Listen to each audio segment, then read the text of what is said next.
Oral fluid sampling is an effective tool for swine health monitoring. It can be used to detect the presence of a disease agent and the antibody response within a population and to monitor how pathogenic agents and diseases circulate in swine populations. Oral fluid samples can be used to detect a current or recent infection with PRRS virus, PCV2, swine influenza, and other infectious agents. Oral fluid samples can also be used to help assess vaccine compliance. Using cotton ropes to collect oral fluid samples from swine can be a quick and easy addition to your herd health monitoring practices. Cotton ropes can be used to collect samples from individual pigs or groups of pigs, depending on your diagnostic and surveillance needs.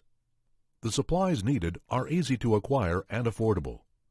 You will want to use undyed cotton rope. Cotton is highly absorbent and does a good job of capturing the fluid. You will want to use half-inch rope for nursery-size pigs and 5/8" rope for large finisher pigs. In most cases, you can simply tie the rope to the pen dividers, but in some cases, you may want to use some type of bracket to secure the rope and prevent larger pigs from working the rope loose and contaminating your sample. You will want to have cutting tools like a posting knife and a good pair of shears or scissors. You will need clean plastic bags or similar containers to receive the fluid when you extract it from the ropes. If you are collecting larger amounts of fluid, you may want to consider using a wringer to help extract the fluid from the ropes. If you use a wringer, have paper towels and alcohol to disinfect the wringer between uses. Other supplies include gloves, snap cap or screw top tubes, and a marker for labeling bags and tubes. Be sure the tubes you use do not contain any additives, such as EDTA and heparin. And if you use glass blood tubes, only use the red top tubes. Keep all your supplies in a storage container where the contents will stay clean and dry. Start by determining the length of rope you will need. You'll want your sample ropes long enough to reach the level of the pig's shoulders when it is secured. Select a clean area of the pen that is easily accessible and away from water or feed, and simply tie the rope to the pen divider. Unravel the cording of the rope to promote access for several pigs. If you have to secure the rope to something other than a pen divider, be sure it is solid and won't cause damage as the pigs pull on the rope. Do not tie ropes to feed tubes, water pipes, and electrical conduit or gas pipes. If you are having trouble securing your ropes, you may want to consider brackets. Here are a couple examples of brackets used to secure sample ropes. If you use a bracket to secure the rope, be sure they are removed or positioned safely out of the way to prevent injuring the pigs when you are not sampling. For smaller nursery-sized pigs, you can use the individual strands from a large cord of rope to accommodate the smaller-sized pigs. In most cases, a single rope will provide a sufficient sample in 20 to 30 minutes with an active group of pigs. To speed up the collection process or to assure broader sampling, you can place more than one rope in a pen. To collect samples for testing, the oral fluid needs to be extracted from the ropes and placed in sample tubes on farm. The ropes themselves are not sent to the diagnostic lab because they can dry out in the process, making testing impossible. When you are ready to extract the fluid from the ropes, be sure to wear gloves to handle the sample portion of the ropes.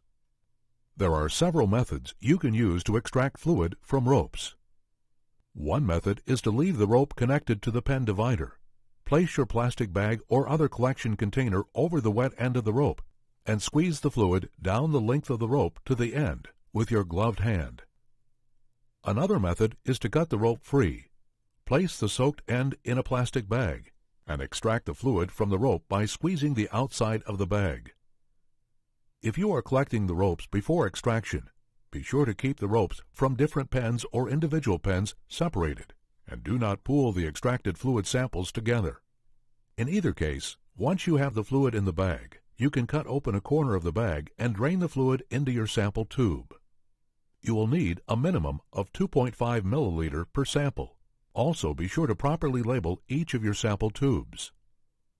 Regardless of the method, you want to be sure you are able to collect and catalog sufficient samples without contaminating the fluid.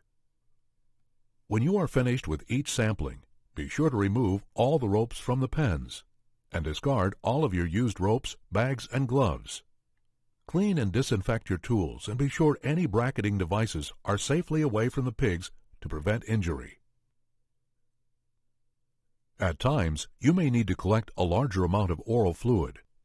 This is true if you are dividing a collection into multiple aliquots to freeze and conduct multiple tests at a later date using the original aliquots.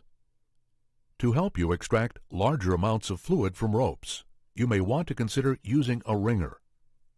A wringer needs to be disinfected between uses and when moved between sites. To clean the wringer, use a spray bottle containing alcohol and paper towels. Spray the paper towel and the wringer with alcohol. Then feed the paper towel through the wringer to ensure all areas of the wringer are covered in alcohol. Only wring out the wet portions of the sample ropes. Dry portions of rope will absorb fluid and lessen the amount collected. To start, place the sample ropes evenly in a large-size plastic bag and be sure none of the rope is wadded up. Feed the bag of wet rope through the wringer at an angle, slowly. If it is done too fast, the bag will fill with air pressure and may break. As the bag moves upward through the wringer, the fluid will gather at the bottom of the bag. Tip the corner of the bag up and cut an opening in the corner to drain the fluid from the bag.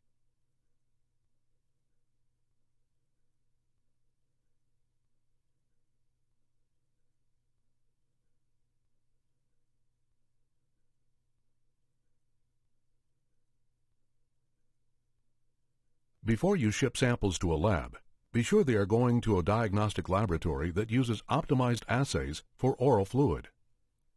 Be sure to send the samples on the same day they were collected. Samples for PCR testing or antibody detection may be frozen and sent at your convenience. Samples for shipments to a laboratory must be prepared following the same federal guidelines required for shipment of all biologicals. To do this, pack the samples with an absorbent material in a plastic bag to prevent leaks. Next, seal the samples in a biological shipping bag. Then, place the sample package and ice packs in an insulated shipping box that is leak-proof and lined with plastic. Finally, include the correct paperwork indicating the samples are oral fluid for testing.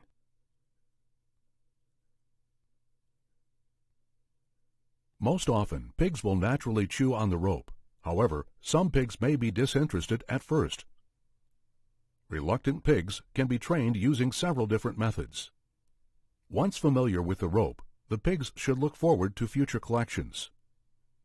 One method is to place sections of rope on the floor of the pens for the pigs to get familiar with. Put knots in the rope so they don't fall through the slats or get pulled apart. After the pigs have become active with the practice ropes, remove those and introduce your sample ropes. Another method is soaking ropes with apple juice or sugar solution. This does a great job of attracting pigs to the ropes. Again, after they have become used to the flavored ropes, try your sample ropes. Do not use the flavored ropes for sampling. Also, consider these tactics to improve sampling. Sample in the morning. Pigs are more active in the morning, so they may be more likely to chew on the ropes. Try different pens. If you notice a pen is not very active with the ropes, place ropes in other pens at the same time to see if that helps. For more information or questions on how to conduct rope sampling, you can contact the following.